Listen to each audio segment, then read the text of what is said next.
This is Carol Thomas, Chair of the Needham Board of Library Trustees Commissioners. I've just elevated myself. First, I'd like to confirm that all members and persons anticipated on the agenda are present and can hear me. Ann McFate, Library Director, I see you. Dimitri Ariakis, Assistant Director. Jeff Arnold. Right here, yep. Just taking our notes, reference staff member. Danielle Tawa, Archivist Technology Specialist. Hi, Danielle. And we also have heads of departments here, which I did not know we were going to be graced with. That's great.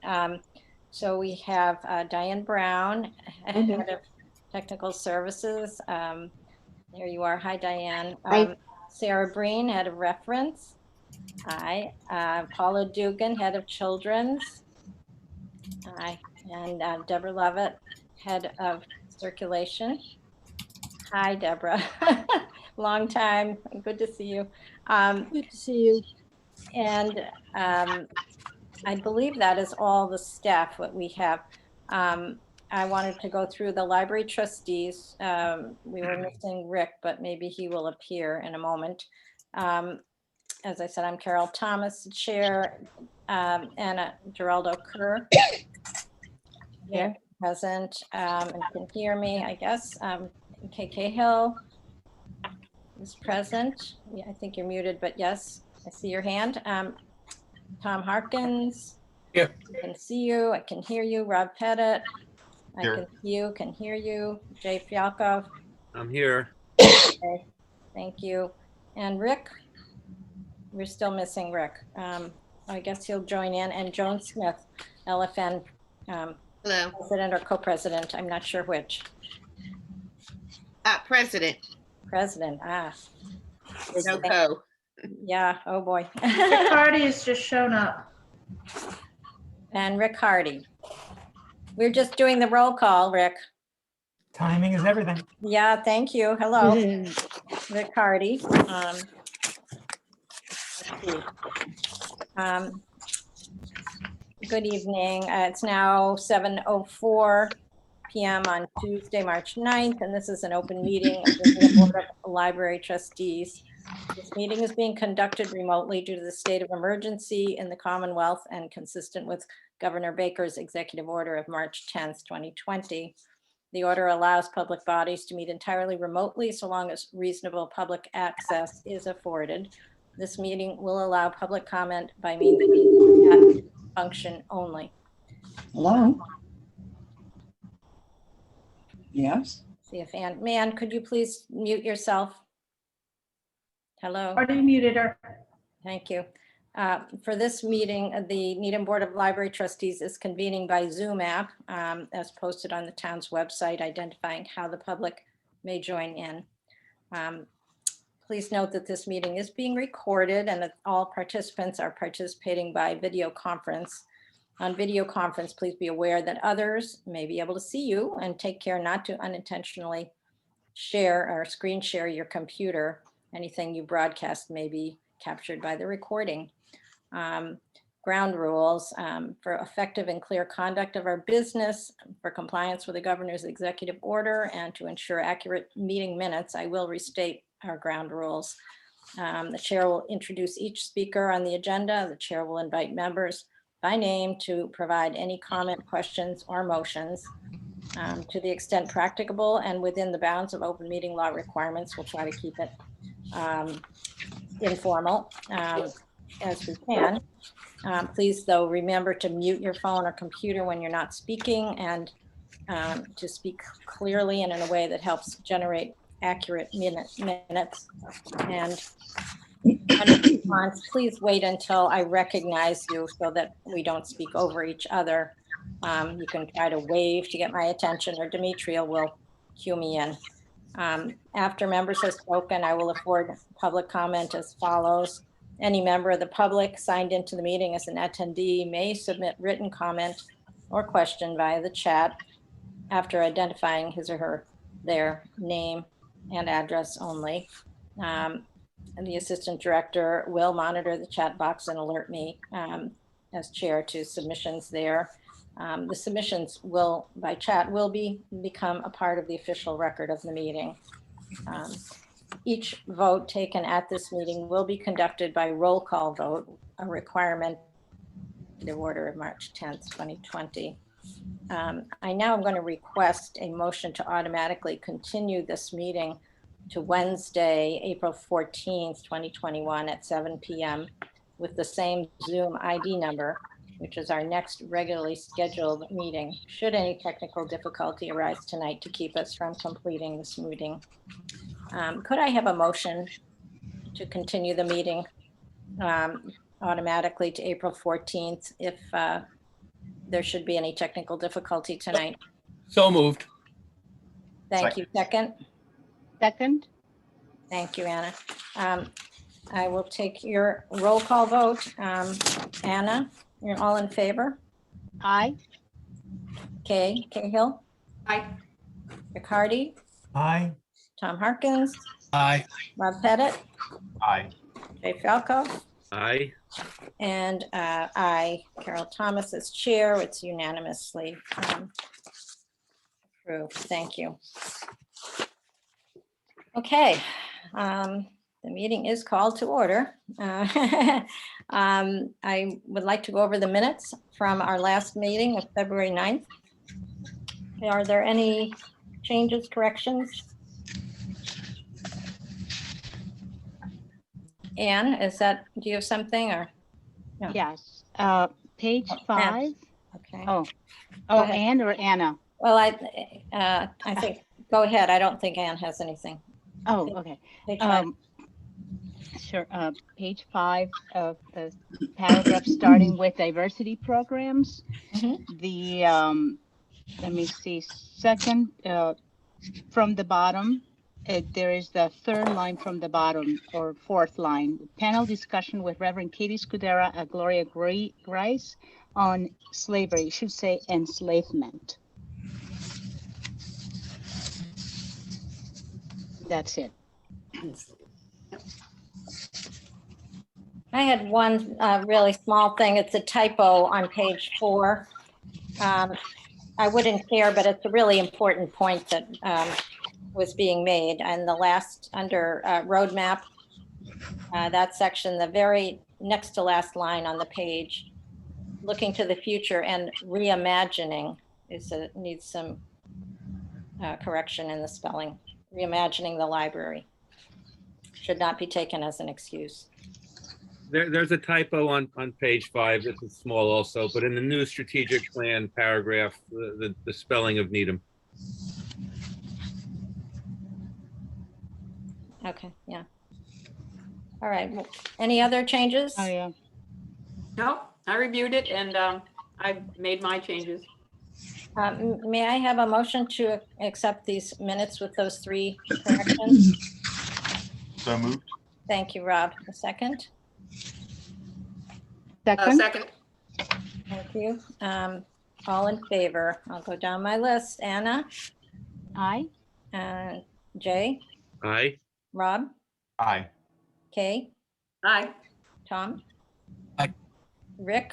Aye. And the chair votes in favor and unanimously accepted. And thanks to Jeff for a good job again. Thank you. Yes, very nice capturing of the sense of that meeting. Okay, director's report. First, I would like to let you know that I delivered my letter of retirement to Town Manager Kate Fitzpatrick on Monday, March 8th. Oh, man. However, at the request of Ms. Fitzpatrick and Finance Director Dave Davison, I will continue to work into the fall. This will give the town time to advertise, interview, and hire my replacement. It will also provide me with the time to direct the reopening of the library, a task with which I have a great deal of experience, having worked through 4 construction projects in my 60-plus years here at the library. The largest challenge was, of course, the construction of the current library building. It all started with a long-range plan that identified the need for a new building and then moved to a successful grant application for over $3 million. This was followed by town meeting appropriating the sum of $15 million for the entire project, which involved moving the staff and all the materials to a closed school, setting up a functioning library that served the public well for more than a year and a half, and then moving back to the new building with its new furniture, new computers, new equipment, new everything. And as far as my report is concerned, is there anything that you have questions about? Can we say congratulations, Anne? And And it is thank you. truly staggering what you have achieved over the years. And that High Rock move was really quite something. So congratulations. That was Did you use the library when we were at High Rock? Yes, I certainly went, with my little boy. me too. Yeah. And I would like to add that I'm sure over time, as we absorb all this news, we'll all give thought to how to properly recognize you for all you have accomplished and done for the library and our town. Thank you. Yay. Thank you, Anne. Let's see if I am Any actually questions? just kind of floored. So partly you have me speechless. Doesn't happen that often. So, Okay, any questions on the first 2 pages, 2.5 pages on my report?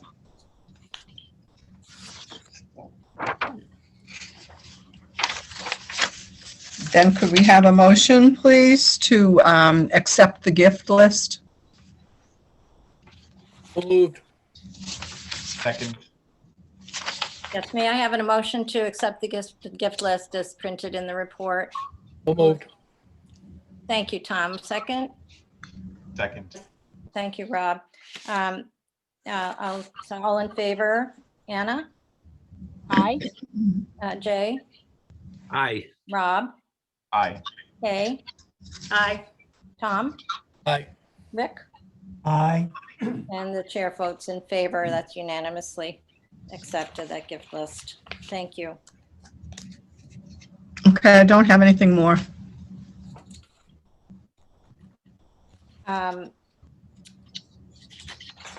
I think we will get to the reopening as a separate topic, so I guess that's Right. not necessary to go over that right now. Building and grounds, how's the elevator? Still broken. Oh, boy.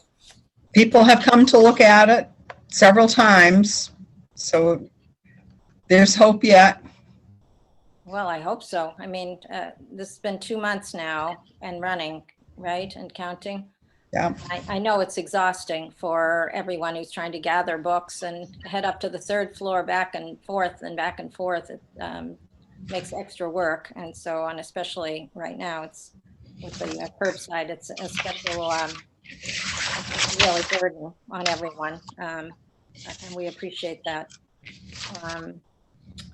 So it doesn't look like anything is otherwise really happening other than mostly routine things as far as cleaning, et cetera, from buildings and grounds.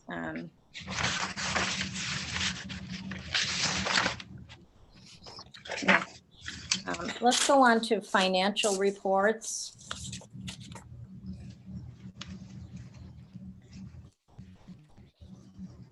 Thank you for the town budget figures, Anne. We've got, it seemed to me that we expected that the salaries would be low because we aren't open on Sundays. And you had led us to expect that would stay low. The money can go back into the coffer from that part of the budget. But the other expenses, what do you anticipate as far as spending them up to budget? I anticipate they'll all be spent. Okay, yeah.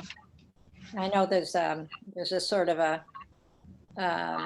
cycle to spending. It isn't all just month by month. There has high points and low points of when books come out or when they're available. And I know it's a balancing act to get, come out just right on that. But it looks like we should be down to about 25% and we're not. So I'm sure you'll spend away. This report goes through the end of February. That's only 2/3 of Oh, the, okay. All right. So that's the explanation. Correct. Yeah. All right. One Oh, question. good. All right. Are any questions about the town budget? Yes, I just have a situation. The health and safety, things that have been done. Are they coming out of our budget of public services? building maintenance budget. Facilities, public facilities? Okay. Yeah. All right. If there's nothing else on that, let's move to the state aid account. I told you at the last meeting that I had just been notified of the receipt of the state aid check. Well, it shows up on this report. Mm-hmm.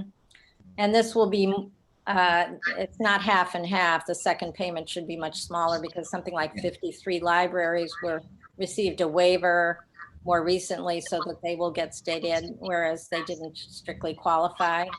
So Every town and city in the state qualified for state aid. so it'll be more a normal, I would guess more of a normal payment in total for the year. Is that right? I have no idea what the second payment will be because these 53 new libraries that were approved haven't had their first payment yet. So that will reduce the kitty, so to speak. Right, yeah. Okay, all right. So, let's see. Are we discussing state aid now and the decision by the FinCom not to fund overdrive again? Or is that later in the agenda? We can talk about it either time. It doesn't really matter. We're seeing this, what we have seen in the past. And though, beyond the DSR 4s that were not included in the FinCom's budget that goes to town meeting, what about the capital request for technology? I believe that is That is again, included. Yeah.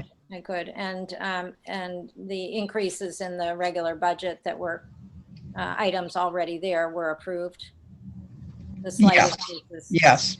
Okay. If you look on your state aid account sheet, you will notice the running expenses total, $45,731. That is more than you take in a year. Mm-hmm. So this is eating into whatever total was there before. And we're not through yet. That's right. And if there are good uses that are within the, parameters we would like to have applied to this money, then that's fine. I don't see any problem with it. I don't know how others feel. Is there any discussion on that? Okay. All right, let's move on to the trust funds. Any questions or comments on the trust funds report, financial? On my report, it says that the money for the monthly receipts was the wish list item from the Friends, and it was not for the website donation, but the website donations have come in and been deposited. And the first bill has come in too. Oh, really? Okay. Okay. Now they are going to be those are going into the permanent donation fund. Yes, Yeah, okay. yes. All right. Will that be reflected on this trust fund list like next month, or how does that work? Yes, it will. Okay. $30,000, $15,000 each, the Friends and the Foundation, that will be on next month's sheet because it was received after this date. Thank you. Okay. All right, thank you for explaining that. It's good to be up to date. Statistical reports.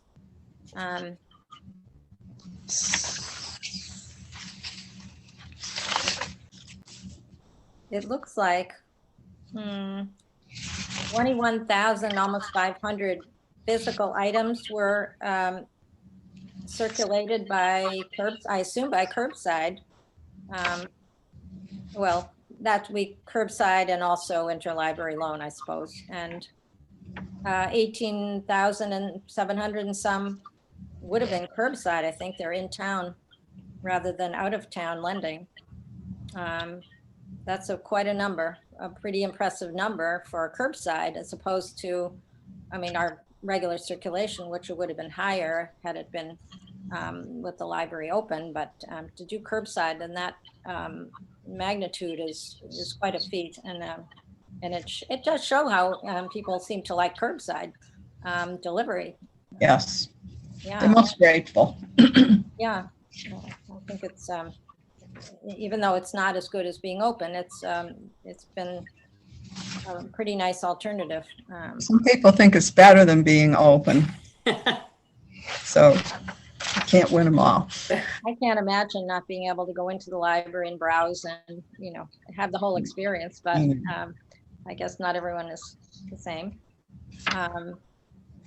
One question is in the juvenile circulation. I know there's I think a lot of books have been going out in packets. Those, each individual book, I hope, is counted. Yes, it is. Each book must be checked out and put in the bag. Okay, good. Okay. I have to say that. Sorry. Go ahead, Rob. I just wanted to say thank you for adding in these historical circulation figures going back to 1958. That was really interesting data that was included in the packet, and I think this will be really useful for advocacy going forward, because it does show over the decades a steady increase even per resident in the circulation of the library. I had a feeling you'd like that sheet. That is very That's helpful. great. Yeah, Thank you. and the historical notes to go along with it. So, Right. which were great. Let's see. I'm just going to go back and see what else. And the holdings looks like there isn't time to be weeding much. But we are acquiring. So, Right. that will come. Yes, it will. Yeah, and thank you for all these statistics. It's good to have them again.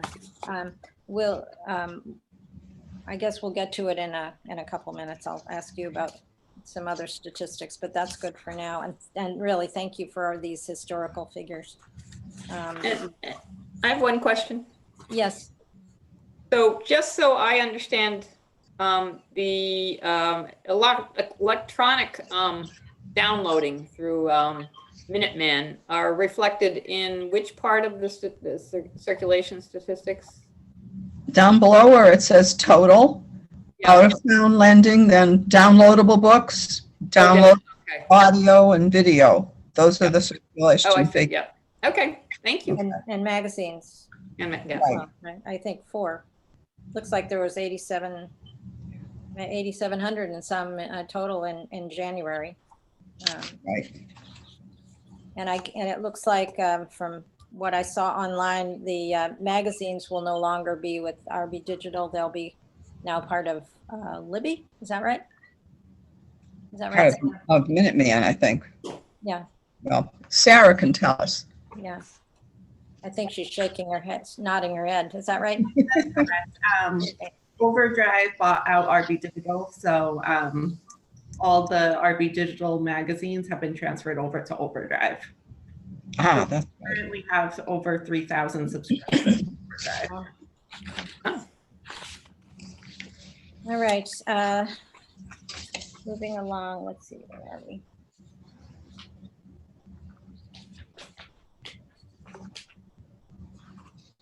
I managed to mislay my papers as I sit here with everything in my lap.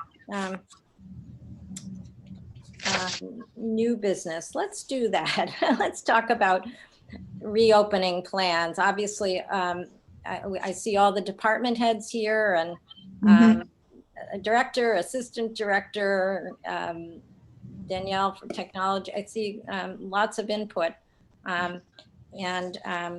I took great interest, I'm sure all of us did, in reading what you were thinking about the reopening, how that might happen. Okay. So I'd like to start with some comments from yesterday. We had a staff meeting. People got to review what I had written, and there were so many questions and so many safety concerns expressed at the meeting that I believe a further study of the subject and additional staff involvement is needed. I'm planning to set up a staff committee to consider the reopening question and report back to you at the April meeting. My plan had been to start with the basics and then move phase by phase to a complete opening. However, I recently read a reopening article, excuse me, that contained information from a survey that noted that the two highest anticipated patron needs were access to computers and the internet, 79%, access to physical materials, 76%. These two needs dwarfed all other considerations, and the plan I wrote did not include use of public computers. And I've changed my mind. I now believe that the public computers will have to be part of reopening. So I'd like to start all over again. Oh my goodness, all over again with a plan that comes up from the staff. Okay, all right. I think that it does bring up a lot of issues as far as cleaning, and I'm sure that's why you didn't put it in there originally. I tried to keep things to a minimum, but I can see that that's not going to do it. Okay, and did you need to go back to the health department because of that change, or? No, the health department was never notified of the plan that we did because I wanted to run it by you folks first. I see. And then I would send it to them, but I see. Okay. I'll let them know we're starting over again too. So you're thinking that the public computer area will need to be open, and with whatever, distancing or cleaning requirements. With reduced numbers of computers at the tables. But if I can add to that, Danielle and I have been, over the last few months, agonizing and working over this and looking what other libraries are doing as well. So it'll have to be a combination of some public desktop computers and also our Chromebooks. We did receive 5 Wi-Fi hotspots we're hoping to circulate the next few days. Those are only 5 though, so we'll see. But I would love for us to get more Wi-Fi hotspots because I anticipate that would be the hot, no pun intended, the hot seller, so to speak. And the safest way to keep everyone safe and still having access to what they need. So we think it'll be a combination of some desktop, not a lot, somewhere from 3 to 6 public stations, socially distanced, plexiglass in between, because our peer libraries, that's what they're doing with their public computers. They're putting plexiglass or some sort of plastic sheeting or something to separate the computers. Unfortunately, what some of our peers are doing, we're not going to be able to do. They've set up individual printers with each station. We're not really able to do that, so we'll have to have the one basic printer and figure out, in terms of cleaning, schedule, and all that. So Danielle and I are working, as Ann said, she's throwing it back to the staff. Danielle and I are working on the computing part of it, but we're hoping with the Chromebooks that we have and the Wi-Fi hotspots, and hopefully we'll be able to get some more. That'll sort of ease the demand, help, the folks with the demand for computing use. And we'll also have people make reservations, and we'll limit times. We're debating what time is the best amount of time, but that will be part of it. Yeah, I'm sorry. Let's try not to all talk at the same time. It seems to be making it difficult to have one thread. Kay, I think you were saying something. Oh, no, actually I wasn't. Maybe somebody else. Dimitri? I was just going to say, again, judging by our peer libraries, they seem to have half-hour to 45-minute slots. we've all been talking about it with Ann as well. You know, I would like to give people more time. Again, that is probably one point we'll consult with Tim McDonald, Director of Public Health, in terms as we put all of this together, what his input would be on that. Dimitri, let me ask you, how has the circulation been of those Chromebooks that were able to go out from Monday to Friday? We didn't have Wi-Fi hotspots, so they haven't moved.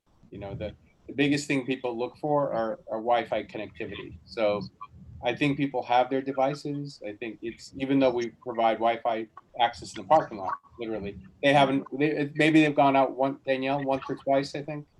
Yeah, they've gone out a couple times. I have seen people in the parking lot, you know, in their own cars, but those are people who already have their own devices and have chosen to use us for their internet. But people, I understand, you know, not wanting to sit in the parking lot. It's cold. Okay. I believe Diane has a question as well. Okay, Okay. sorry. Okay. Okay. Yeah, I've been doing my own little research as a librarian about what's going on regarding this computer usage, but I've been researching for the past 2 days about what other libraries are doing. And out of the 35 public libraries in our network, 12 libraries are offering some browsing services. And of that, 6 of them are by appointment only. You just don't let people come in. It's a by appointment only. And that includes uses of a computer. And the reservations are done by online for using a software package, Event Keeper, or by calling the library to reserve a computer time and a browsing time. And of the 6 libraries that are letting people in, as I'm sure we'll be telling Ann, there's a massive amounts of problems and questions involved with the 6 libraries that are letting people in, some of which require forms to be filled out for the town's contactless tracing system. People have to be asked questions before they can come in. They have to wait outside. You have to have a means and staffing to roam the building for usage. So there's a lot to be considered, not just making appointments on a computer, than that. And those who do are restricting it greatly. Okay. All right. I'm did sure have you'll one. have a big discussion about, you know, how this might be done, you know, safely. Kay, it looks like you're.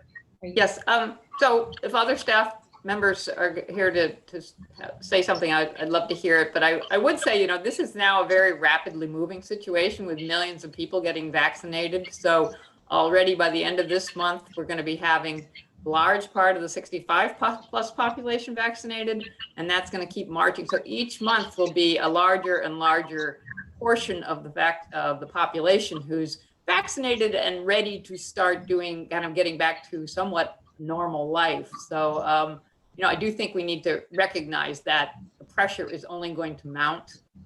So I very much appreciate you folks thinking this through and figuring out how we can proceed. Hey, one of the major problems is going to be is that while the public may be vaccinated, the staff will not. We've got a whole bunch of people who are going to be in that very last group of people who are going to be eligible to get vaccinated. And I don't blame them for being scared stiff about having a whole bunch of people come through and not be vaxxed, and they're subject to whatever hits. It's very scary. Yeah. Carol, you have some hands up also Yeah, from some of the staff members too? Yeah. Okay, Rick, and let me just say what, Rick, you speak next. Just quickly, I know that there was a move afoot to try to get librarians moved up on the list in terms of, vaccination. But that was a few weeks or months ago, and I haven't heard anything since. So there's been no progress on that? It hasn't gone anywhere. Hasn't gone anywhere. No, that's really a shame. Who else is waiting? Anna, are you waiting? You're muted. Yes, I'm glad I agree with Kay that this is a priority and we need to figure out how to, plan, try to, I guess, be proactive about how to serve the community's needs the best with the resources we have. And what I'm wondering is, I don't know if today or just as you go on with your planning, if it will be helpful to create a very clear way to inform the public what is going to be allowed and what is not. I know I see some bullets here, which, you know, they help me understand, but is the library going to have shorter hours, like 4 hours a day, so that you can clean the other 2 hours, or yeah, you know, whatever. Our kids are not going to be vaccinated. You know, the children's area is very popular. You know, what are the expectations, setting expectations for the community so that they know, okay, the library is reopening. Yes, but not as it used to. So it's good. I would encourage us to be very clear and proactive about how to set expectations so that community knows what is available and what is not available. Yeah, I agree that that's going to be very important so that we don't just have a lot of angry patrons saying, well, you're open, but you're not open for this, that, and the other thing. That's the problem. You can only say no so many times, and you don't want to be the no person.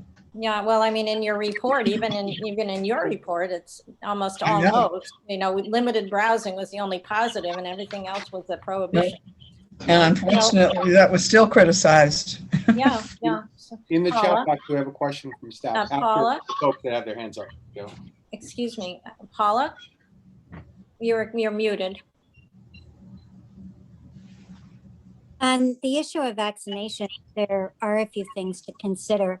I have some younger staff people in the children's department, and they will be among the very last people to be vaccinated.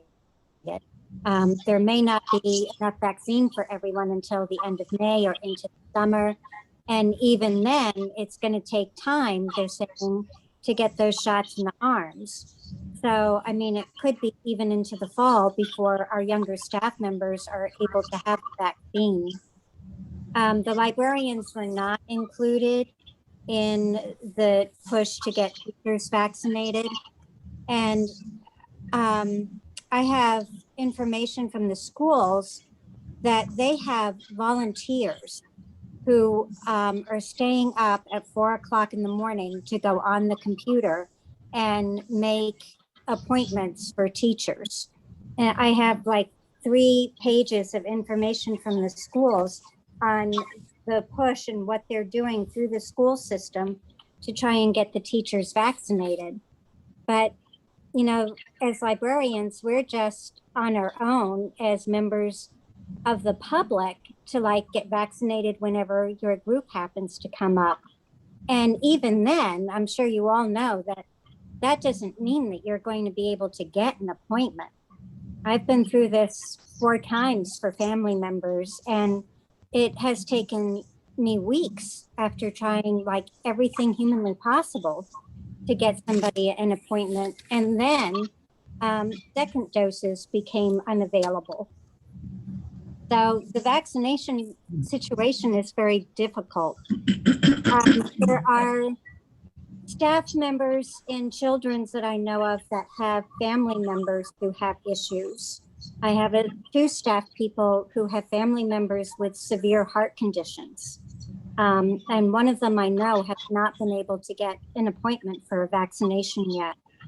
So there is a consideration, not just of staff or even people in the public, you know, who are exposing each other to COVID, but there's also the issue of what are we bringing home to our families and how will it affect those people, because some of those people could have serious issues. In the children's room, there is one of the plexiglass dividers between us and the public, but there's a big opening in the counter in front of the computer, and that is right where a child's face would be. That is right where kids peek over the counter to talk to us, and there's nothing there to act as a shield.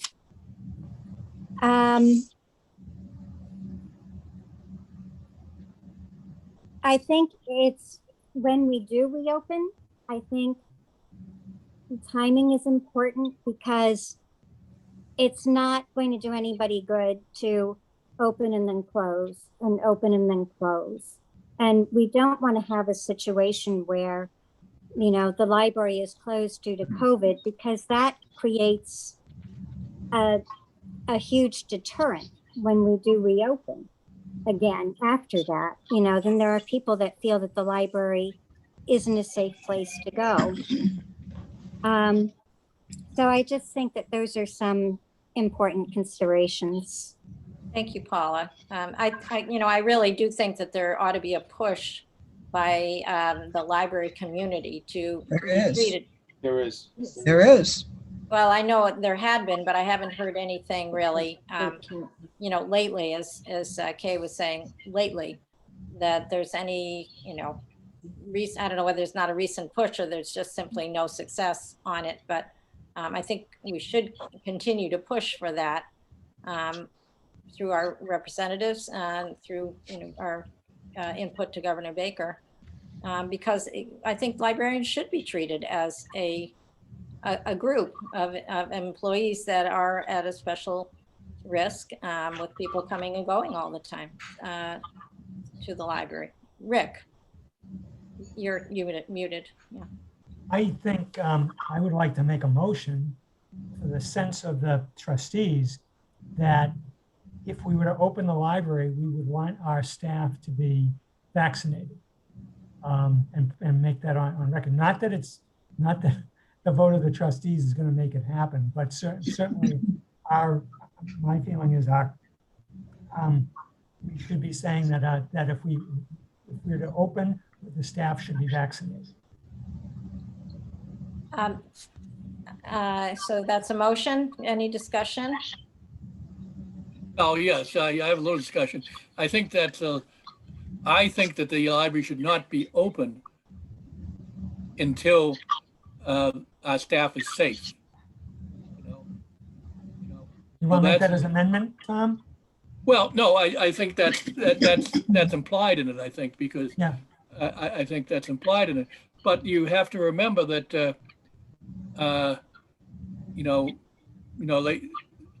it'll be a while before they get vaccinated. And therefore, I think it behooves us to not open until then. There are some arrangements, maybe I'm being selfish here, but I've been vaccinated, right? And in a couple of weeks, I'm going to be with other people who, have not been vaccinated. What, can I be a carrier? I don't know, but I don't want to. I think the staff should be safe from even, I don't know, about maybe exceptions for people who have been vaccinated. Yeah, and I think that by doing that, well, that certainly put pressure on to say, if you want the library open, then get the staff vaccinated. Yep. Yes, exactly. Right. First responders have been vaccinated, rightly so. But I think anybody who's public facing should have the opportunity to be vaccinated prior to being in person. One thing that we talked about was the rate of vaccinations. It is accelerating, and there is the possibility that a very significant proportion, if not the vast majority of adults, may be vaccinated by the early summer, if not potentially a little bit sooner. So I do think it's a good idea to have this plan in place so that when we do reach that threshold, whatever it is, we're able to reopen quickly. And with the plan, I think that's a really good idea, but I certainly wouldn't want folks going in there and potentially exposing staff who've not yet been able to get vaccinated.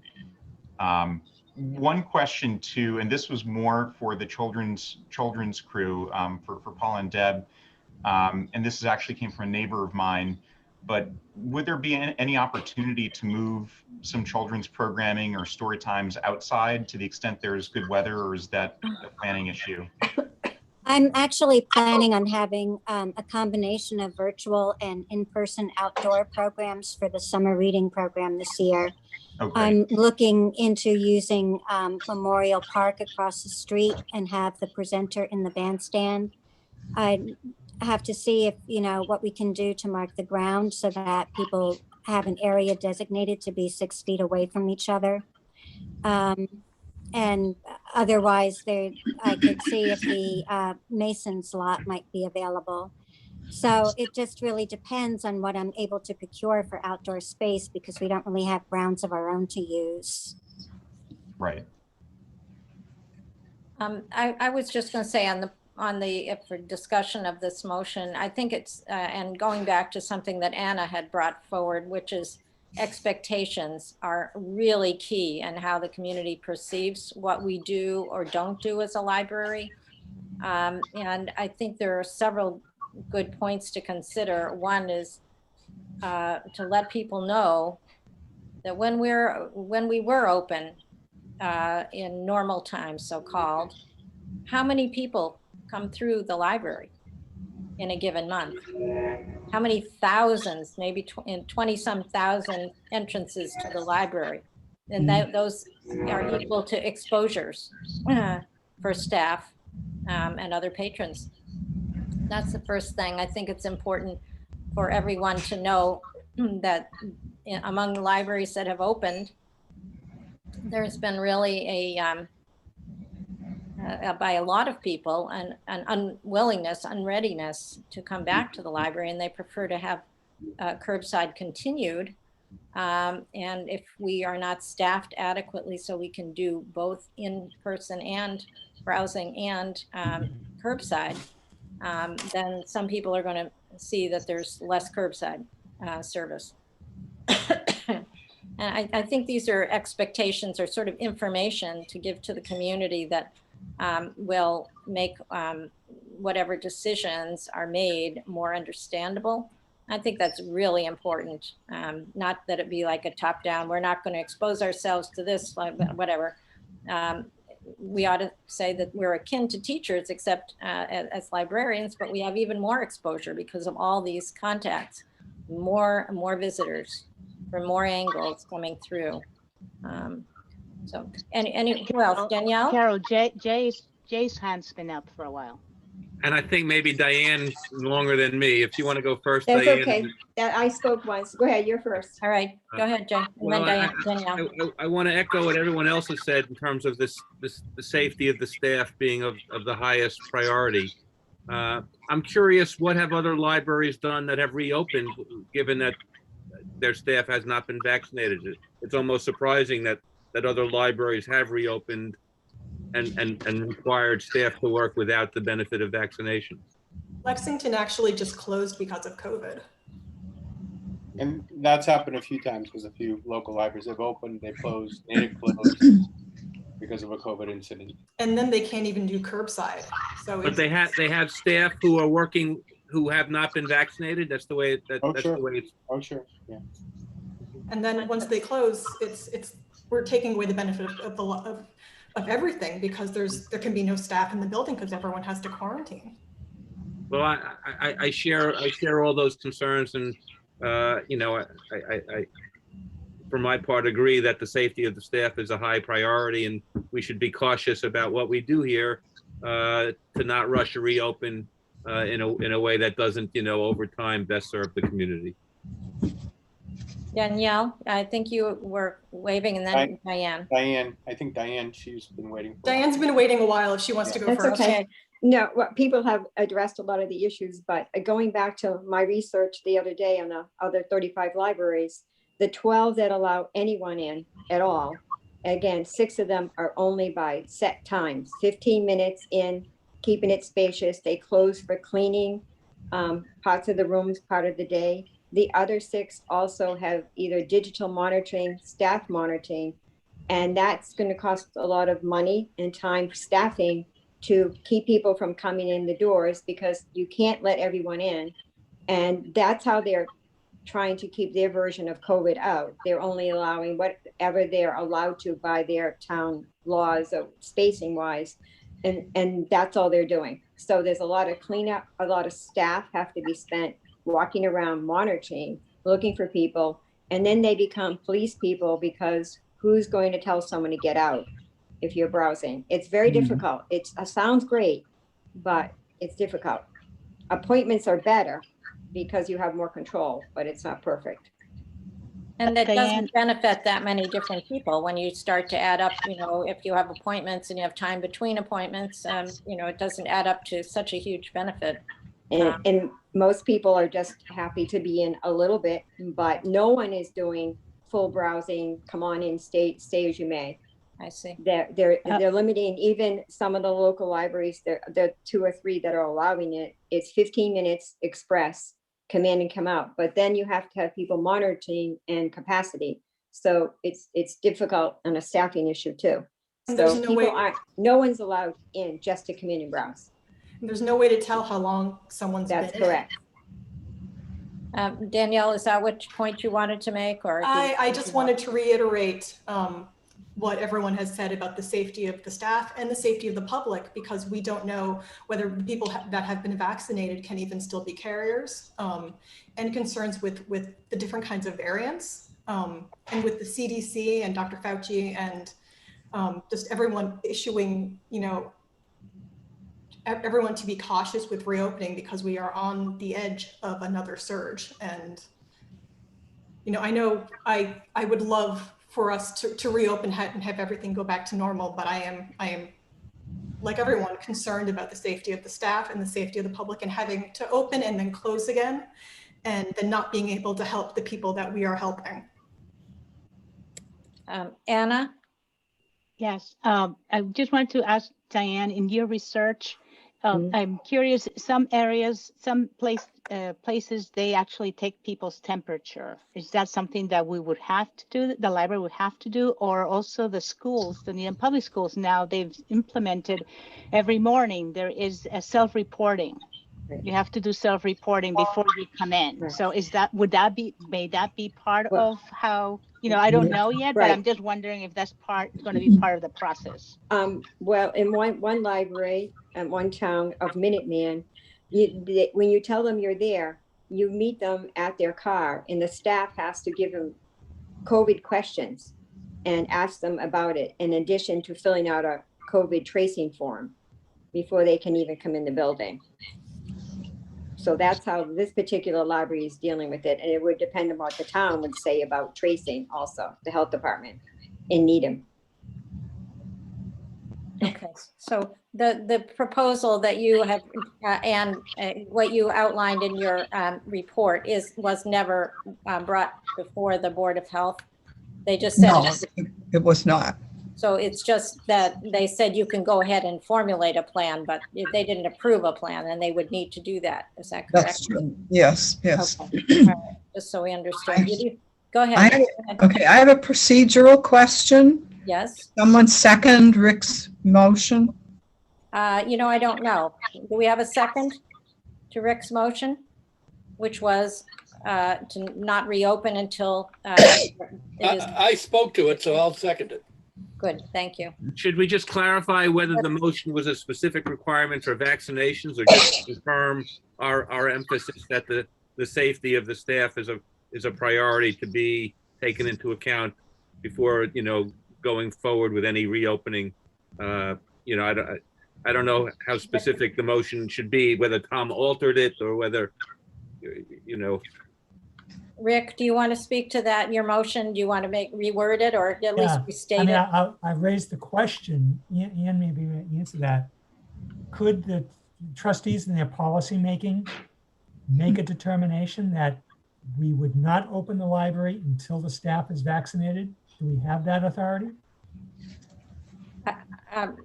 That's a good question. I did not think that it was up to the trustees. It's really a managerial question about opening and getting approval from the town to do whatever the logistical thing is, but we certainly can have a motion as to how we perceive it and what would be in favor of. Do you want to restate your motion? Maybe a problem with that is if any staff member refused the vaccination. That's right. Maybe we could word it in terms of everybody has had the opportunity, the opportunity to reasonably get vaccinated. So the vaccine will have been available to the general population without waits or delays. I would prefer not to tie it directly to the specific of vaccine, but instead tie it directly to staff safety, to ensure that all staff are safe. Yeah. And whether or not the trustees have, the authority or not, I think having a motion from the trustees is a very strong statement.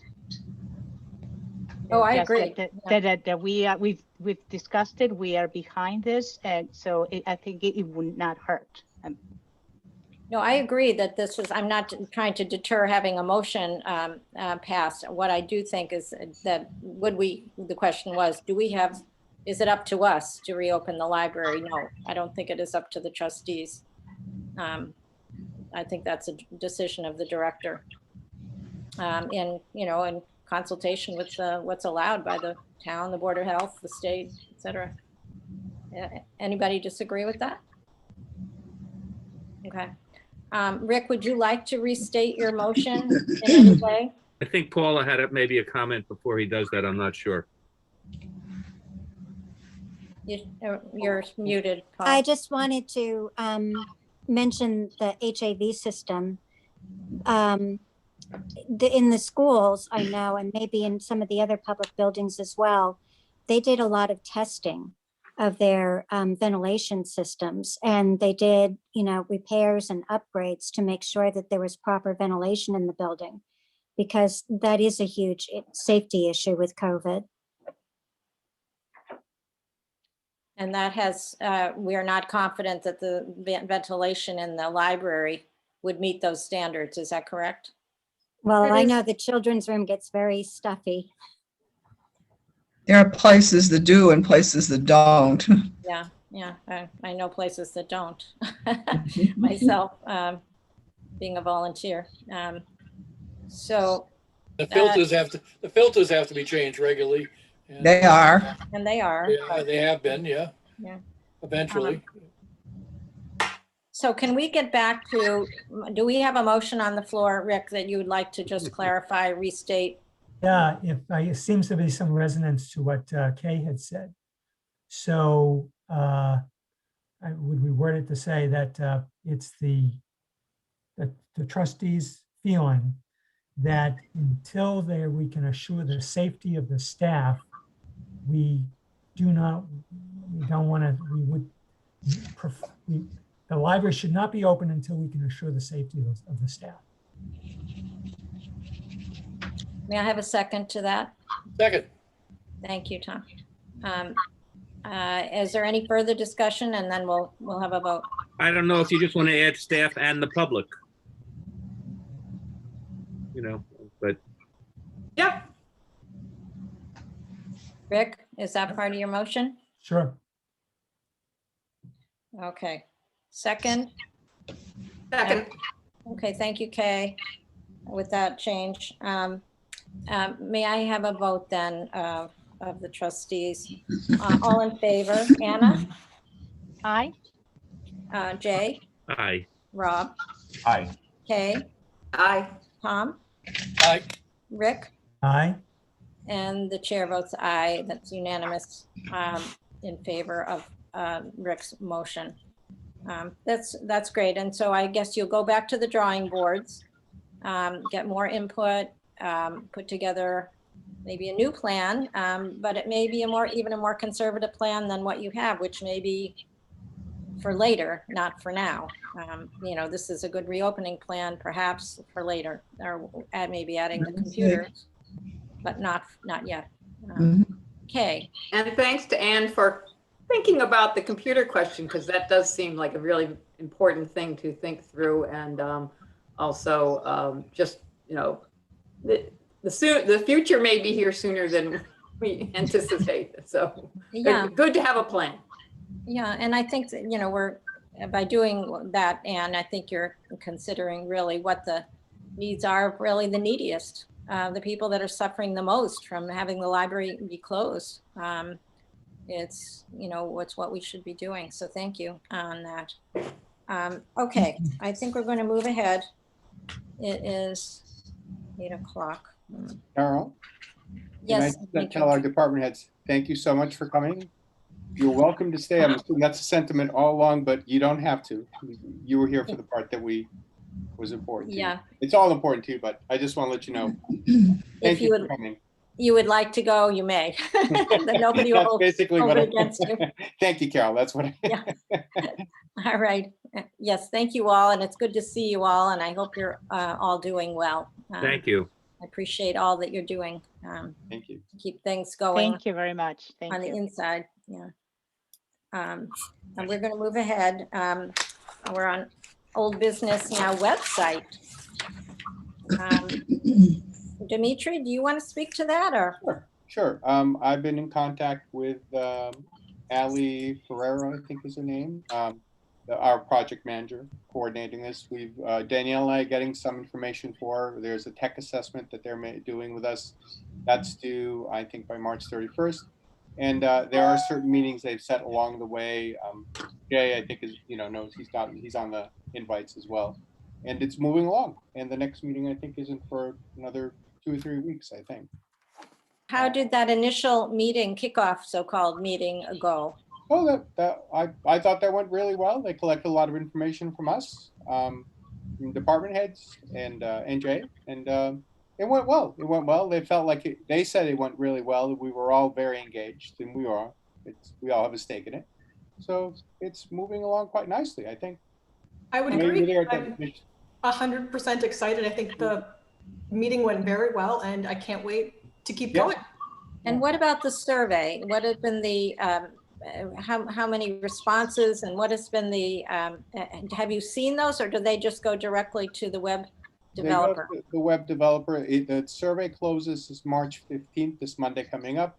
At the point when we asked them to extend it, the first couple of days, they'd received 190 responses, which they thought was very strong. That was a week and a half ago, I think, several days ago. So the trend seemed to be that people were responding. And I hope all of you here have completed the survey and, or should. Or should. Yes, and please send it out to friends and neighbors and family in Needham. Yes. So share as you can. Yeah. Yeah. And Dimitri, just looking at the schedule, the anticipated completion date, was that late April, early May, sometime around then? Wasn't it late May, I thought? It might have been late May. Yeah, late May, I think. Yeah. That's still, I think that's a pretty good schedule given that we had just kicked off. Yeah, it is. Yeah. Okay, excellent. Anything else on website? No. Okay, thank you. I had a separate item, but we covered it on the proposed fiscal 22 library budget. So we'll move on to fees, fines, and other regulations. Policy revision.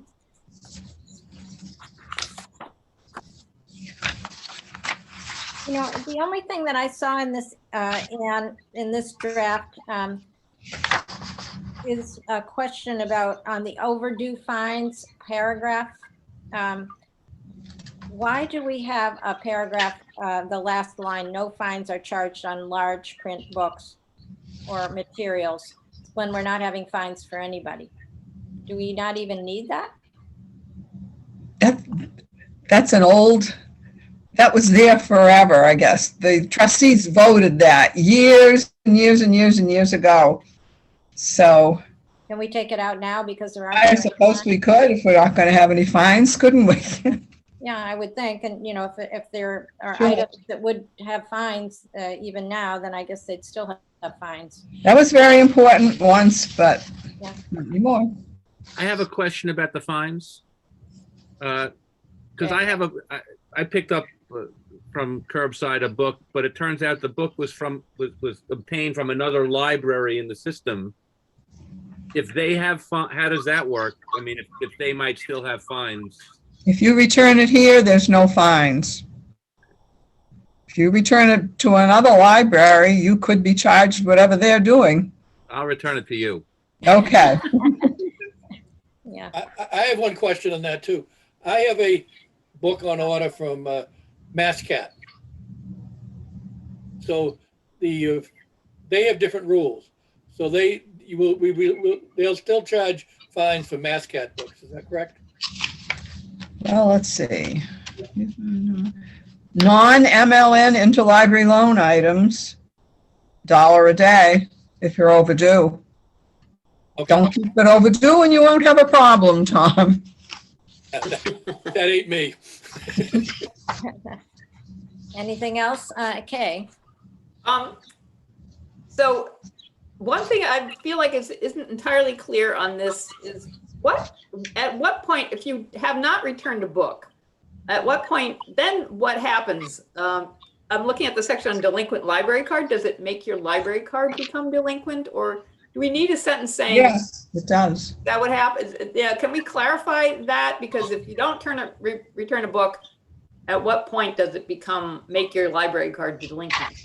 Well, it says a billed item. Once you've had it long enough and it's overdue and you haven't returned it, it becomes a billed item, something that the network has sent a bill for. So it says that the library card with more than $10 in charges or a billed item, which may be less than $10, is considered delinquent. Okay. That covers it. All right. I didn't get that meaning, but if that covers it, it just was a little confusing. Okay. Do you have any, like, how would that be clearer, Kay? Do you have a thought on that? So it is minimum library network policy that the library card with more than $10 in charges or a billed item may be less than $10 or is considered, there's a typo there, or is considered delinquent. Can we state that On it is considered unreturned book or item will be considered delinquent? Do we have a date, or is there a sentence we can put in there? I think what I'm confused about is, when does an overdue book become one that's billed? The second notice, I believe, is a bill. Where's all those circulation people? Oh, they all left. Okay, nobody's here. Yeah, except Sarah, who is in circulation. So, and Danielle. I just would like it stated sort of in plain language, what happens if you don't, at what point does an overdue book become a delinquent item that's gonna? When it's billed. Okay, but at when point is it billed? Like, and you're saying it's on the second. I believe it's on the second notice. Okay. But So what time we do have a period is that? Sorry. 1 month, 2 months? When is the second notice? Is it the same time for everything? I think it's, Yeah. Tom knows. I think, yeah. I think it happens with the automatic renewals now. If you can renew it automatically, then it won't be due for a while. Right. And then it won't be billed for a while. Did you see that? The one thing the automatic renewals work by, sometimes you can not renew it because there's a hold on it, and then all of a sudden you can renew it because the holds have disappeared. Is that correct? People, I can promote Luann, who is in one of the attendees, to answer your questions. So please let me do so. Give me just a moment, please.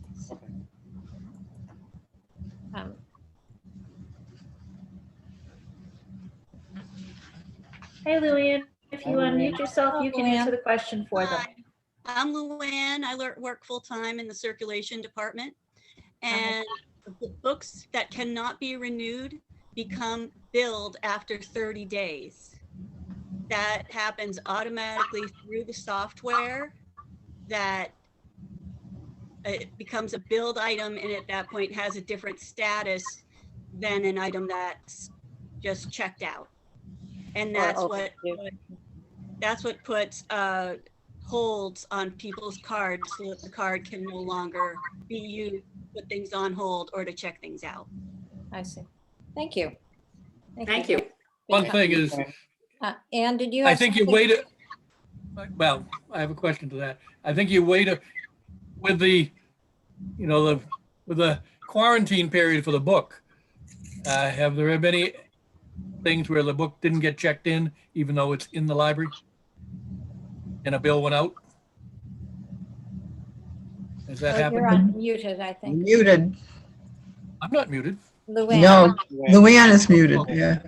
With pandemic procedures as we're doing now, no books are checked in with fines. So even though they are being quarantined for 5 days, upon checkout, even if they had accrued a fine, it is forgiven. So my question is about if it's billed. If it's billed and they return it, then the fine is forgiven upon check-in. However, if it's billed, it's something that they have to pay for before they can use the library. And we've had several people pay for items online, and a couple of people who were unable to pay for items online, I've arranged to have an envelope brought to the curbside pickup area where I've met them to collect an envelope to pay for a book. They can also replace a book with a like item bought from Amazon, for example, and they usually call us. We give them recommendations on what they should get. And we've had those returned to us through our return slot with notes telling us what it's being returned for. So upon acceptance of a replacement in kind, then the book is off of that patron's registration, and the patron's registration is in good standing again. I see. Sounds good to me. All right. Ann, did you have something else? You had your hand up a minute ago. No, Okay. we haven't covered it. Okay. So just to simplify, are we saying that if a book is 30 days overdue, at that point it would be billed and your card will become delinquent? Is that correct? If there are no renewals available. Right. If that makes it overdue. Right. So just in language people understand. I don't know, looks pretty clear to me. Charges or a billed item. But when does it become a billed item as opposed to, I think it wouldn't hurt to put that in, but where would you put it? In that same paragraph? Yeah, I would definitely put a sentence. People think of in terms of overdue books. So if the book is overdue, meaning it's expired all its attempts at being renewed, you have 30 days before you're billed and your card becomes delinquent, right? Yes. Comment. Comment here. Can we add a sentence to this? When an item is 30 days overdue, it will be billed? Carol, you have Tom who would like to make a comment that may be able to settle this for you. I think the problem is. You're going to settle this, Tom? Well, I might confuse it, but I don't think you should put that in. I think billable, because they can change the bill when billed. Minuteman can change the procedure for when books are billed. Is it a Minuteman bill? Yes, we don't send them, Minuteman does. I see. But they're not always, the books that are overdue are not always from our library. I see. Yeah, I guess that And would so, be right. so if Minuteman changes the policy to 15 days or 45 days, I don't think it should be in our policy as such. It just when it's billable makes sense, I think. So I think we should leave it maybe the way it is. Okay, that's fine. Okay, are there any other suggested changes for this, or shall we vote on it with the changes? I have nothing else. Anyone else? Nope. Can I have a motion to accept this with that, maybe just the only change being that you're taking out the one line on the overdue fines about shut-ins, books by mail? Mm-hmm. Anybody? So moved. Thank you, Tom. Second? Second. Thank you, Rob. All in favor? Let me just go down my list. Anna? Aye. Jay? Aye. Rob? Aye. Kay? Aye. Tom? Aye. Rick? Aye. And the chair votes aye, unanimously approved in this new format with that one additional change. Thank you, Ann. It's good to get that off the boards. Next item on our agenda, equity and inclusion resolution. Progress. Seems like there's progress. I was happy to see in the report. Is there anything to discuss on that at the moment? Anybody? Okay, moving on. On the strategic plan, Rob is going to prepare a technology interim report on in April. So we'll just let that go. Roadmap for achieving planning strategic actions. That was mostly on staffing. Rick, you want to take the floor? I know we had discussed it Is there anything new? Yeah. this month. Yeah. Any progress made?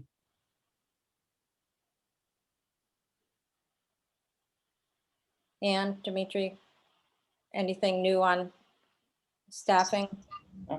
No, I'm working on a matrix. I'm gonna talk to Rick about that offline and get in touch with him. Nothing new. Okay. Okay, nothing on that. Marketing and outreach. We'll talk a little bit more about what may have happened on Facebook. There was quite a long back and forth on Facebook, but more widely, there's a need to discuss how we're going to make the public more aware of library trustee meetings, that there's what discussions are going on so that they are more informed, have a place that they know they can give us some input by chat if they want to. You know who the trustees are a little bit better. I think that there are lots of reasons that would help the library gain community support and input. So Anna, did you want to speak to that? Yes, there was some Facebook thread a few days ago where people were really curious about when the library will be opening. There are people, actually siding with us, that recognizing the efforts of the library, but other folks, and being very thankful, but other folks were, kind of getting a little cranky. We want them open. These other libraries have opened. How come we? So there were two camps, and that got me thinking about, there's things are changing very rapidly, right? Vaccinations and some people are getting, are starting to get together if they're vaccinated, and things are starting to open. So I guess the library, having been always kind of the source of building community, now, okay, when is the library going to be part of our new normal? And the fact that there is no information out there creates the opportunity for misinformation. People start making assumptions, etc. So I'm wondering how, now that we've discussed this issue of, being very thoughtful and thorough about how to go about the opening, how can we feed that information to the public in a way that we don't have the answers, of course, but we're working on it. Maybe they may be able to help us if there's some push. We want the library open. Maybe they can help us elevate the conversation to the powers that be. I don't know, but not. The idea is not to stay silent, but to engage them in a way that is controlled by the opportunity that this provides us, that is a work in progress, that we are looking at everybody's safety, not only the staff, but also the public, and that, and asking for a little bit of patience, perhaps, right? So engaging the public, in my view, will yield us a better relationship with them. We're building the website. The library is working to provide better services. So keeping them in the dark about this particular issue, it leaves room for misinformation. So just be proactive instead of reactive. If I could just make one comment. One person that could be an ally to help us with this is the town's public information officer. She's followed the Facebook feed. She knows we've taken her advice. Ann and I can certainly approach her and say, can you help us put out some information to the public about what we're working on, what we're anticipating, as you said, to manage the public's expectations. And I think if we utilize that resource, we certainly have every right to. I think we should. I spoke with Cindy Gonzalez yesterday for a couple of different reasons, but she invited you to send something, even if it's preliminary, about what you're working on, what the considerations are. Yeah. and that you're very eager to open, but these are the problems, and that you're, it's a work in progress. Will be more later. And then she said, when there's more later, then she'd be happy to send something again to, say what that more specific plan is, since we don't, there isn't one really yet. Well, I was anticipating tonight's meeting, and after tonight, I'll Say talk. that again. I was anticipating tonight's meeting, and when I last chatted with her, I was going to get back to her about. Yeah, great. Yeah. I Great. wonder also if we can, start that relationship so it's an ongoing, maybe every month, every 2 weeks, so that it's not a one and done. And so that we kind of get on the radar, so that, okay, is the library going to send me something, a paragraph, like they used to have the Friday 5 at one point. So I wonder, right? Okay, so something so that we have a little, space in her newsletter, so that and which, if we don't have anything about the reopening, we can start feeding them information from K's one pager, the one public facing document. So it's not only about what we are not able to do, but it's also about what the library is doing. So do you know that, while we're thinking of reopening, there's been this many books processed, or this many programs, or this is coming up, so that they're like, oh, okay, they're not opening, but they're thinking about it and trying to figure it out. In the meantime, oh, look at all this stuff that's going on. So it's not only the glass half empty, but it's also half full kind of thing, And we'll get on to, in that vein, onto Facebook in just a minute. Let's just cruise through, moving along diversity programs. I don't know of anything specific. Is there, Anna, we had the last MacIver, which was wonderful. Yeah, the diversity programs is mostly, I think it's the, it just happened just Sunday, the one with the mariachi band. But we also, which was great, we're going to have the recording for those who couldn't make it. We're going to have it soon. There's one upcoming, which is a diversity and discussion book club, is on the 22nd of April at 7 o'clock. And it's the book for discussion is Don't Ask Me Where I'm From by Jennifer De Leon, who is actually a local educator. So we're hoping to engage a younger demographic, perhaps the high school students. So we're going to see how we are going to promote that from that angle. Great. Yeah, sounds good. Let's see, new strategic plan. Dimitri, is there anything to report? Yeah, Jay and I recently, last week, I think, attended a Mass Library System workshop on that. Jay shared a lot of that information with all of you, and he and I have a meeting tomorrow morning to talk about next steps and what we're doing next. We have identified somebody. I need to get in touch with him, Chuck Flaherty, who ironically is actually right now the interim director starting this week, I think, at the Woburn Public Library. But Jay and I are meeting tomorrow morning, and we'll move on that. Didn't you report previously that he was finishing Woburn's strategic plan? He did, but he's been re-engaged because their director and assistant director resigned a few days ago. Oh. On the spot. If you Google Woburn Public Library, you'll see the whole story of what's going on up there. Okay. And, I just learned about it because I Googled Chuck Flaherty because I haven't met with him, and I was surprised to see that he was just named the interim director. And it sounds like they had a bit of a political kerfuffle up there. Yes.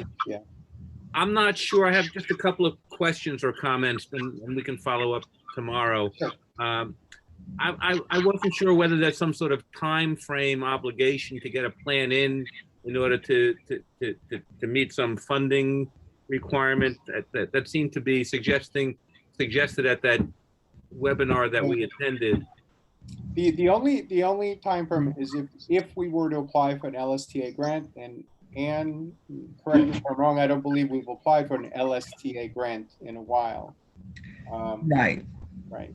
So, and also with everything that's been going on, as they mentioned, Jay, at that workshop, if we wanted to request, an extension, we can certainly do that. So we'll see how things develop. We'll talk tomorrow morning. We'll see how things Okay, develop. because the other thing that comes up, and I know we're all sort of absorbing Ann's announcement, but I'm not sure to what extent the new strategic plan ties in to the potential of a leadership transition. Right. You know, and whether you're Sure. shaking your head no, Ann, that we wouldn't be interested in getting the input of people who are applying for the position. It shouldn't apply to any one individual. The plan is about the library, not individuals. I understand, but I would imagine that if we're interviewing people to be potentially library directors, they would have thoughts Well, about the future. you of may the not library. be interviewing people. Say that again? You may not be interviewing people. This is Kate Fitzpatrick's job. I believe that a representative of the trustees would be in that group as well. Well, Maybe one. Yeah. It Yeah. just seems to be something to give thought to as to whether the notion of a transition would impact what our strategic plan is. Yeah. Right. Okay. All right. So thank you on that. Facebook, just getting back to Facebook, Anna's just already told us that about the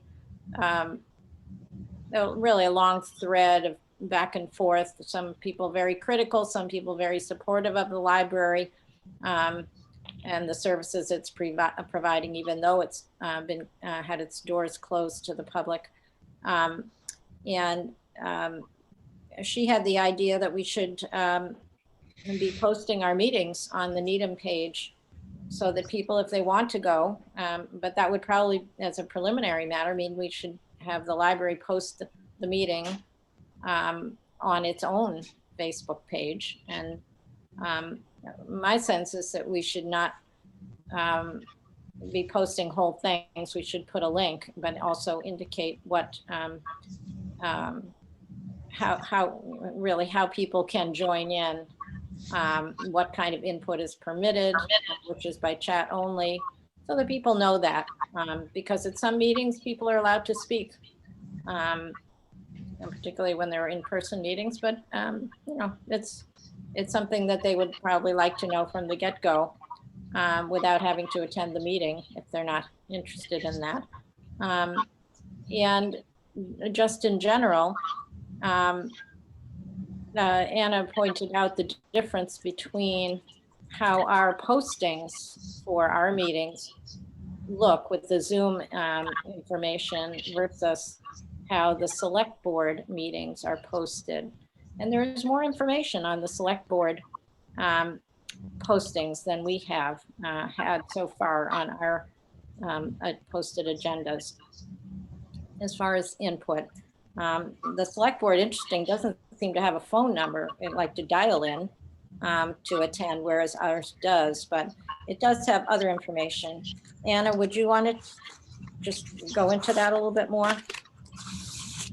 I think you've explained it well. It's more, the idea is to, this is an open meeting anyway, so the public is welcome. So how do we make that information available so that you know, we are transparent with the process? It doesn't mean that 100 people or, you know, it just is just accessible and they decide to join or not. So that's the one step. The second step is not only providing the link, but also being very clear about the rules of engagement, you know, chat only, etc., so that they know, again, setting expectations from the get-go, how are they going to interact with the trustees. So this is it's just the select board does it. I think that, you know, we follow their lead, of course. So it's just more, again, to create this, you know, improve the perception that we want to be part of, you know, we want to hear from them, you know, and it needs to be really made clear and explicit. So, Tom, go ahead. Yeah, you have to, you know, I take issue, Anna. These are public meetings and they're open for everybody, but our bylaws, you know, the town bylaws don't require us to hear from everybody at a meeting. No, but we have in my history, we have never, you know, not let somebody who came to visit speak. a member of the public. We've never done that, but we don't have to. In these meetings, though, Tom, that we are having on Zoom, we have the ground rule that people may join by chat. Yeah, they can join by chat, but Yes. but we don't, and that is, of course, part of the public meeting, but there's no, different situation. I would like to remind you that our current contract with Zoom for this room only limits us to 100 attendees. We cannot increase that number unless we're willing to pay several $100s more to get a larger room. So And we're always going with to be limited as the number of people who can attend. And the more you advertise something, the more people are going to want to maybe go to it. We're not broadcast like the selectmen are. They also have a limit on how many people can attend their room and make comments, and anybody else who does not make that number get shoved to watching it from cable. We're not put on cable, guys. I take issue with that because how likely it is that 90 plus 80 people are going to want to join a library meeting. That is. Depends on the topic. And for that purpose, then when we do physical meetings, when we used to, we're not equipped to, 100 people can show up. Where are we going to put them? We never had We could room. if we were in the community room, which you are now put down there because of American with Disabilities Act. We could, if we needed to, set you guys up so that we could indeed accommodate 100 people with you in the room. But I disagree.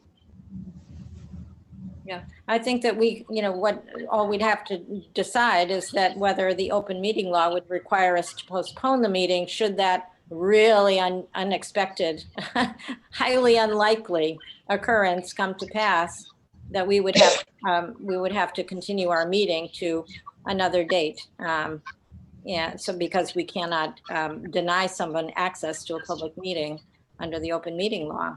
Or we can ask the Needham channels to see if they would also broadcast.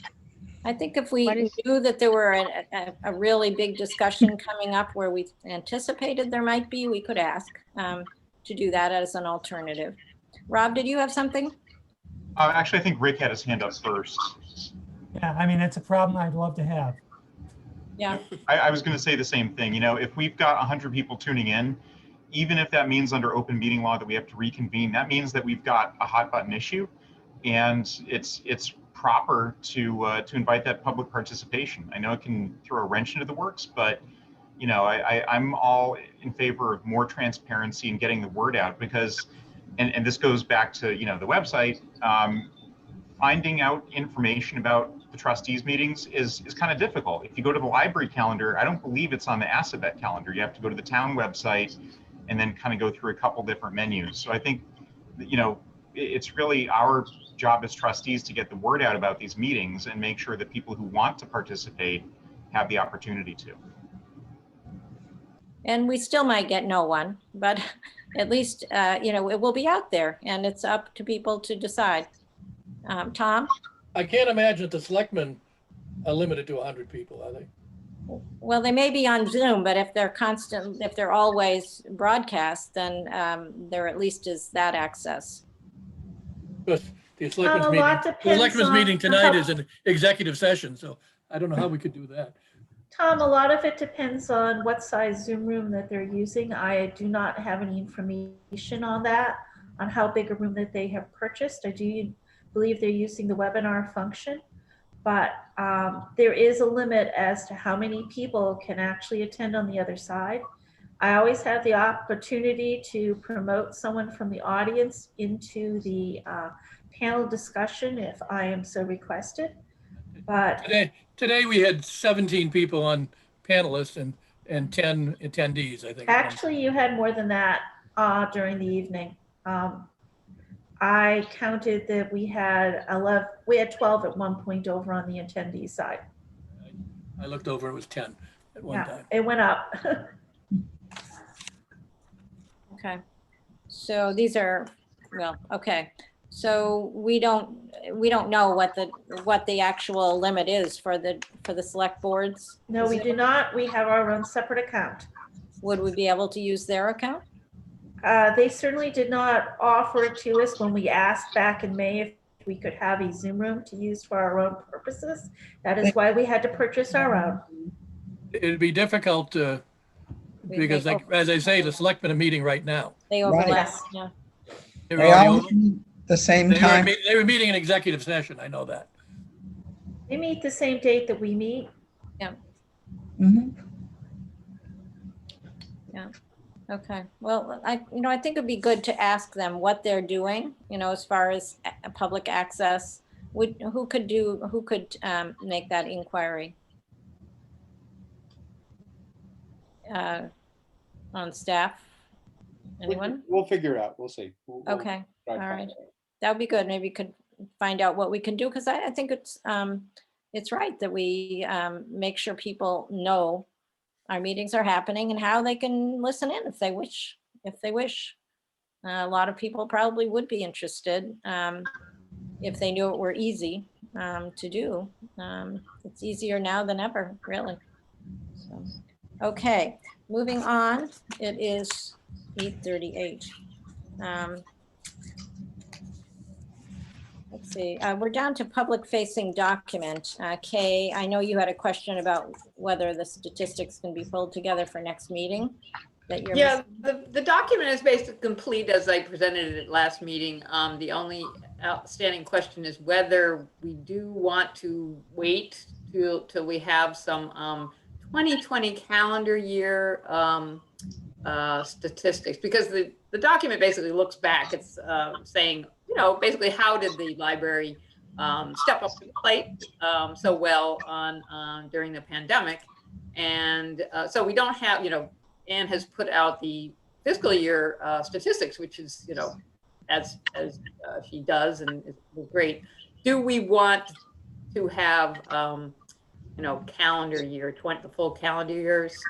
It's just it's not gonna, nothing's gonna go up from 2019. I mean, so to 2020, because there was a pandemic. So we're not going to show an increase in a lot of stuff except online downloads. But it could just demonstrate, how many books were put out to curbside during the calendar year, if we want to do that. Well, we have statistics now for December, correct? And we have them through the end of the fiscal year. So we're missing what? July, August, September, October, November. Yeah, you're not missing anything. We have all those? October, November, yes. Yeah, so, and is there anyone at the library who could put together the 2020 total for basic circulation and programs? I'll check with the person who does the statistics, and that's Deborah. Okay. Okay, great. Okay, if not, you'll have to just add it up ourselves, right? Yep. We have the raw material to do that, I guess. Get out my calculator. Oop. Yeah. Okay, thank you. Hey, you again, Art and Exhibits Committee. Just a quick summary on that. We had for February, we had Samuel Williams, who did the photography of the Black Lives Matter movement in Boston. And we had one interesting thing, which was Boston 25 TV station did a segment on him and his work standing on the Union Public Library steps, which was I ended up seeing, and it was a good discussion. And they showed the library, and so it I thought it was a good thing to have showcase our exhibit and our library's openness to social justice issues. And the artist. And of course, the artist, Sam Williams, who's wonderful. So just going forward, I've been recruiting among the friends to get a new member. And so Erna Place, who has just volunteered. So as of today, we now have a Friends member, and we've scheduled the next meeting for March 22. And I'm going to get an agenda over to Gay Ellen. Gay Ellen has lined up for this month. We have Diane Bell, and it's a beautiful watercolorist. And apparently, another note was Art and Bloom we discussed last week. Art and Bloom has done their own thing. They're on their own website. They just kind of rolled forward with it. They didn't check in so far as I know. Actually, they did. And if you take a look at the front page of the newsletter, you'll see a little advertisement for their website and where they have it. I told them that I would do that for them. Oh, yeah, great. So they just kind of did their own thing. So, hopefully we'll be back next year. What's funny about Earn a Place, I tried to corral her into doing this before. And she was spending a lot of time in Florida, but now all of a sudden she has grandchildren. Aside from COVID, she wants to be nearby up here. So to get her back, I guess. She said she's still in Florida 3 months a year, but I don't see that as she could Zoom in to our meetings if needed. True. Yeah. Now these days. Yeah. Thank you. So what is coming up after March? Do you know yet or? Yes, Gail. So I sent out a request to the artist that was supposed to be next, but I've heard nothing from her. If worse comes to worse, I intend to reach out to the Open Studio people and see if they are willing to let us do an exhibit of their members. They are a group that we've had previously. Usually they would be the month of April anyways. So I will see if they will let me do that. So that's a good idea. And also I thought too, that maybe we can talk with Vicki Garby about recruiting more Needham based. I mean, we're having, we want to make sure we still have a good, steady supply of Needham based artists as well. Or as we reach out to become diverse, we also want to make sure we include our Needham artists. All right, thank you. I have one question. Tom? My hand's up. Because this is a library committee, do we have to appoint this person or whatever?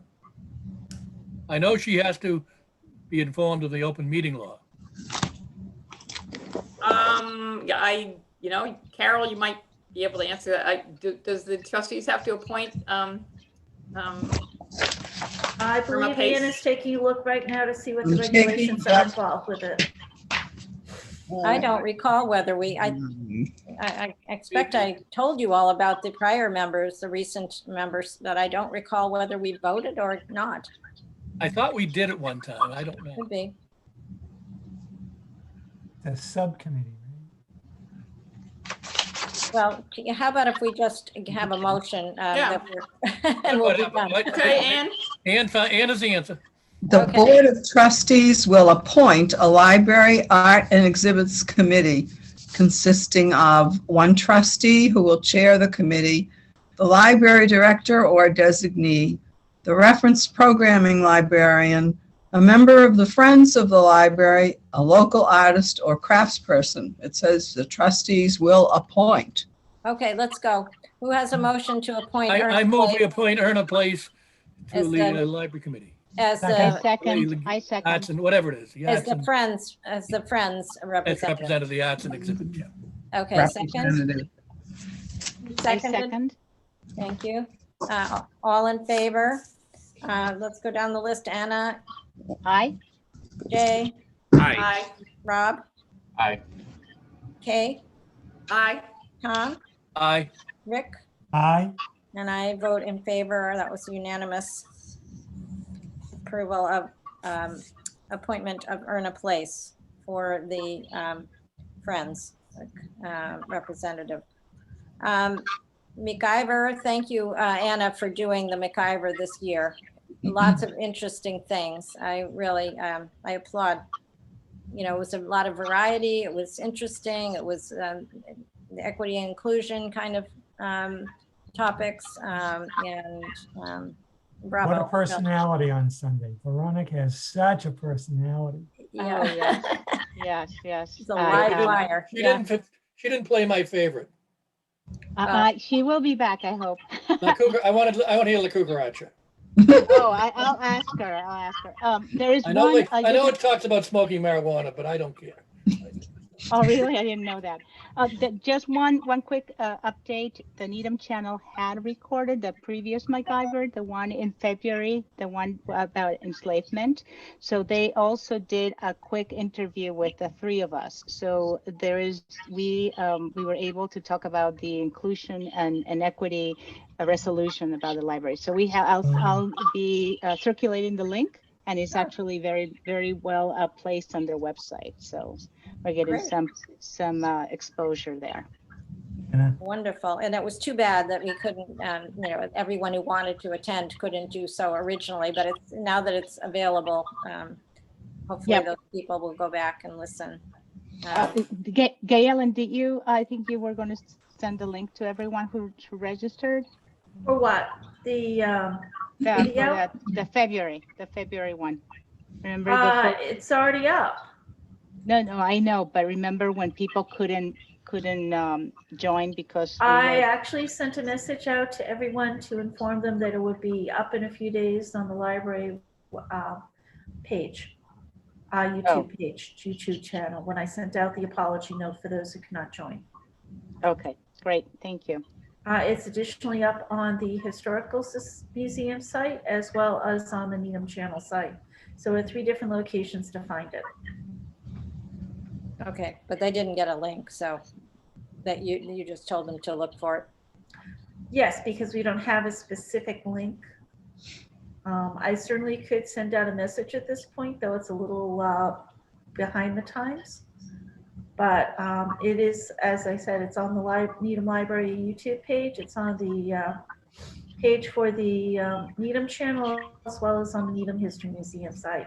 And I do know the History Museum sent out something to their people, letting them know it was there. Well, that's good. What do you think, Anna? Is it worth doing another round? No, I think that's okay. Thank you. All right. Friends of the Library. Jay, it was a wonderful program on climate change. I really thought that put things together beautifully, but that was excellent. But go ahead.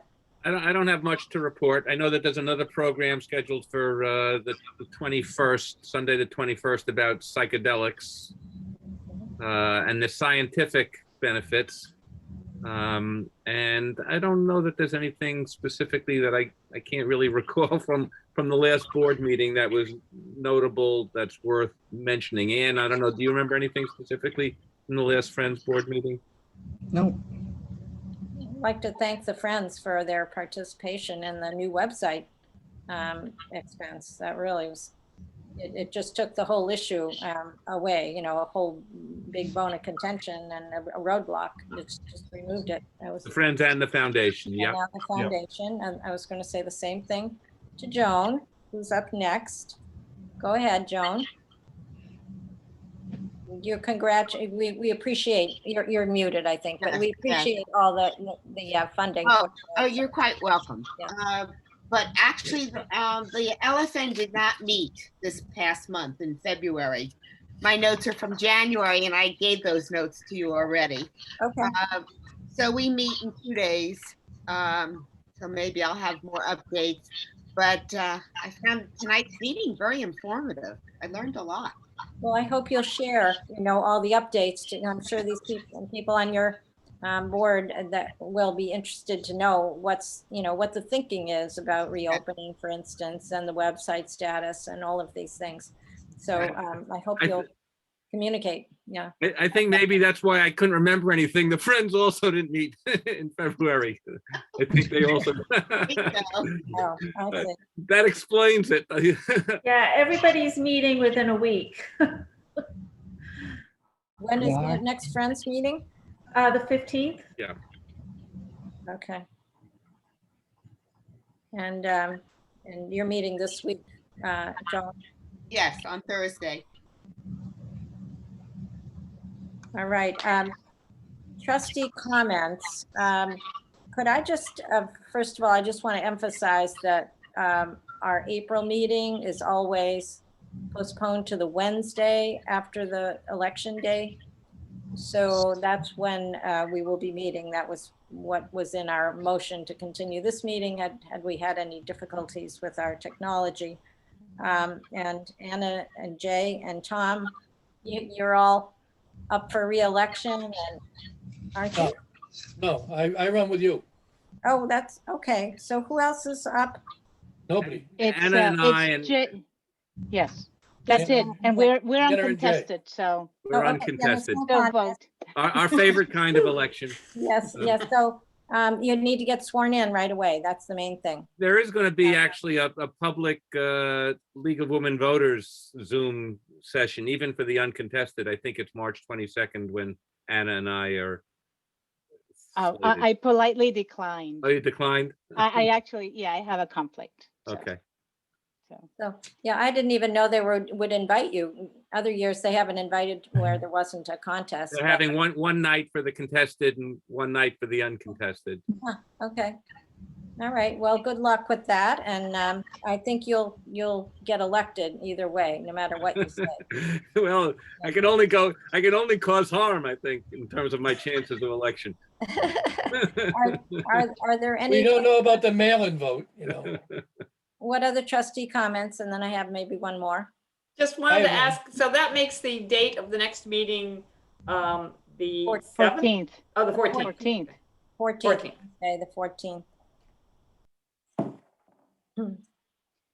And then at that time, Rob will become the chair. We will have an election. That's the first thing that we'll do at that meeting. You're saying Wednesday, the 14th? Is that what you said? That's right. It is a Wednesday, correct? Yes. Yes. Okay. And I'm still trying to absorb your news. I'm sure that this took a lot of thought on your part, and I really do appreciate all the things you're continuing to do and managing the library in this pandemic, which has really been, a challenge for you, for Dimitri. The whole staff. The entire staff has done yeoman service, and the trustees appreciate that is, it has been no easy task to even do the more limited type of service. It's actually more labor intensive than the normal, probably, to do the curbside. I really applaud you, and applaud your whole staff for that. Tom, are you raising your hand? I am indeed. Yeah, I will make some comment about Ann's service later, but I want to talk about now is a webinar I attended, which was pretty good. And I think a couple of people, I think Ann was there too. The trustees, one about space planning. Oh, right. I thought that was very good. And I was there too. And you were there too? Yes. They had it 2 different days, and I forgot about it. I forgot about it the first day, so I went the second day, second time, and a week later. But I did.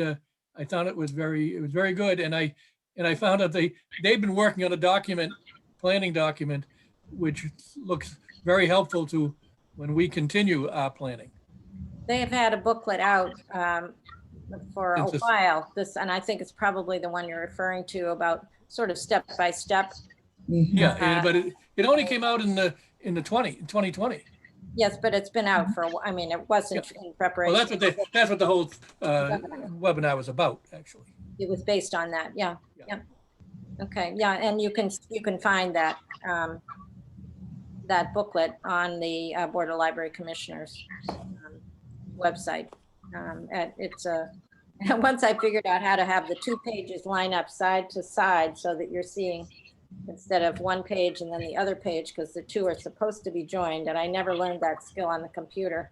That was my biggest challenge, but it's a good guide, and something we'll focus on as we go along, I think, in envisioning space when that becomes a possibility. May I have a motion to adjourn, everyone? Anyone? Thank you, Tom. A second? Second. All right, let's go down the list. Anna, all in favor? Aye. Thank you, Jay. Aye. Rob? Aye. Okay. Aye. Okay. Tom? Aye. Rick? Aye. Rick, and the chair votes in favor. We are adjourned. Thank you all very much. Good discussion tonight. I'm really glad we could clear the air with this, the priorities for the reopening. Anne? Yes. Are you waving goodbye or are you? Bye. Bye.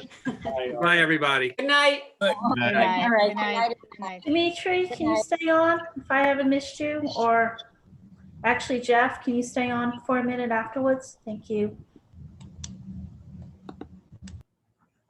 I think he's gone. No, Jeff is still here. Oh, I thought you wanted For some Dimitri. reason, I did not get the recording. So it's you who have the recording that are going to have to give it to Danielle. Okay? Okay. All right. Thank you. I can Sorry about download that. it if you want to just email it to me or however. Yeah, I don't know. How did you say you were going to do it? Did you say you were going to do it as a cloud recording, or did you say you were doing it as a regular recording? I saved mine to the computer here. Thank you. So put it onto a thumb drive, give it to Danielle, she'll give it to me. So I can put it on my computer, so we'll have another copy of it. Sorry about that. I don't know what the heck happened, because I know I hit record, but for some reason it did not work. Okay, But that's good. you're the one with the recording that we're going to be able to have to put up, okay? Okay, I'll try to get it on the So thumb. when I end it, it's going to start doing the downloads. So I will go and end this. Okay, Bye. bye-bye. Bye.